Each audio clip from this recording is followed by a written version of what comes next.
Alors, dans les plugins de Nik Collection, vous avez HDR Pro. HDR Pro va vous permettre, comme son nom l'indique, de fusionner des photographies ensemble. Alors moi, personnellement, voilà, j'ai pris 3 photos. Une sous-exposée, une exposition normale et une surexposée. Puisque dans la prise de photos pour du HDR, c'est ce qu'en gros on va faire. On va avoir une photo sous-exposée, une photo exposée entre guillemets normalement, et une photo surexposée qu'on va combiner pour obtenir une exposition correcte. Et bien là, on va pouvoir le faire. On va pouvoir le faire avec une, ou bien vraiment la fonction même de fusion d'HDR. Donc, soit que vous allez prendre une photo et que vous allez simuler un HDR avec HDR FX Pro, qu'on verra, ou bien on va tout de suite faire la sélection de nos 3 photos, d'accord. Donc, la sous-exposée, l'expo et la normale, et on va prendre HDR FX Pro. Donc là, automatiquement, le logiciel va envoyer ces 3 photos dans le plugin. Donc on va le laisser mouliner un petit peu. Ensuite, voilà, on arrive tout de suite, hop, ici. Et là, il va nous ouvrir une fenêtre. Et cette fenêtre, elle va nous permettre de nous montrer déjà un premier résultat. Regardez, hop, voilà. Nous avons la sous-exposée, l'exposée et la surexposée. Ce qui donne... Alors évidemment ici j'ai pas vraiment de valeur puisque ce sont des exemples, donc j'avais fait un espacement de d'un 2. Si mes souvenirs sont bons, celle-là ok et celle-là c'est bon, ouais. J'avais fait un 2. Donc du coup, voilà un peu ce qu'on va retrouver comme photo avec mes 3 expositions. Et là, je vais pouvoir modifier. Je vais dire, ah bah tiens, moi j'aimerais bien une intensité un petit peu plus forte. Hop, je regarde un petit peu. Ouais, ok. Donc, intensité plus forte, réduction des images fantômes. Alors, ça veut dire quoi? C'est quand ça supprime au fait les parasites des images qui ont été créées en fusionnant. C'est-à-dire que quand il va faire un alignement, il risquerait parfois d'avoir un petit effet fantôme sur les photos, comme si vous aviez pris une photo un peu en flou, et vous voyez, vous avez une double exposition derrière. Et bien là, c'est pareil. Et bien là, il va pouvoir faire la réduction. Donc là, on va mettre à 100%. On va pouvoir jouer sur le rouge, le cyan, etc. et l'alignement, bien entendu, de nos photos. Si maintenant cette photo-là me convient, eh bien je peux créer mon HDR. Je crée mon HDR et là c'est pas fini. Puisque là j'aurai ma photo entre guillemets correctement exposée de base, et bien maintenant je vais pouvoir aller un petit peu plus loin dans le travail mon image. Alors là on le voit que c'est bien un HDR, on le voit par exemple ici à la voiture un petit peu plus brillante, un petit peu plus c'est complètement différent. Et bien là, maintenant, je vais pouvoir, comme d'habitude, hop, je vous montre. Ici, vous avez les types, okay, les catégories. Ici, vous avez les résultats de recherche, personnaliser, les importer. Vous avez la possibilité de déployer ou replier votre panneau, les modes de comparaison. Ici, vous avez le zoom, la petite ampoule qui permet, comme d'habitude, de changer le fond. Ici, de plier ou déplier ici tous les effets pour les réglages. Donc, vous voyez, c'est toujours présenté de la même façon. Et enfin, vous avez également les paramètres. Donc, dans les paramètres, là aussi, rien de bien, on va dire, énorme. Vous avez les effets de paramètres de l'interface comme d'habitude. Ici, vous pouvez dire alignement, donc utiliser les derniers paramètres que vous avez utilisés, ou bien activer automatiquement l'alignement. Voilà. Vous pouvez également activer automatiquement la réduction des images fantômes Et vous pouvez dire également l'intensité, par exemple, on avait mis 100%, on va mettre 80 de base. L'aberration chromatique, on va l'activer, et la qualité d'aperçu, assez rapide, hein. Et le GPU, voilà, les paramètres de sortie, comme d'habitude, et le fameux empilement, donc réimportation automatique des photos. On va faire OK. Donc vous voyez, il n'y a rien de bien compliqué. Vous mettez ces petites options et tout sera en actif dès lors que vous allez importer 3, 4, 5 nouvelles photos à fusionner. Et là, vous allez pouvoir choisir. Tiens, là, c'est quoi? Qu'est-ce que ça pourrait être? On va prendre du réalisme. Et réalisme, regardez, profond. Pas mal. Profond 2, ouais. Détaillé. Lumineux. Ça donne quelque chose de pas trop mal du tout.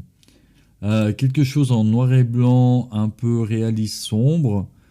On pourrait jouer sur la tonalité, hein, l'exposition. On pourrait, regardez, éclaircir un petit peu tout ça. Peut-être un petit peu de contraste. Ouais. Qu'est-ce qu'on pourrait faire d'autre? Parce que là, c'est vrai que c'est peut-être un peu clair quand même, non? Allez, on va jouer sur les tons clairs. On va les diminuer un petit peu. Sur les ombres aussi, pourquoi pas. Voilà. Un peu... On va peut-être diminuer quand même un peu l'expo. On a été un petit peu peut-être trop loin quand même avec l'exposition. Voilà, ça pourrait être marrant, hein. Ça pourrait être un joli HDR en noir. Voilà, vous avez la finition. Pas de vignettage. Vignettage? Non, pas de vignettage. Des paramètres sélectifs. Est-ce qu'on va faire des points de contrôle? Vous voyez, des points de contrôle, on va pouvoir en faire. Par exemple, ici, sur la voiture.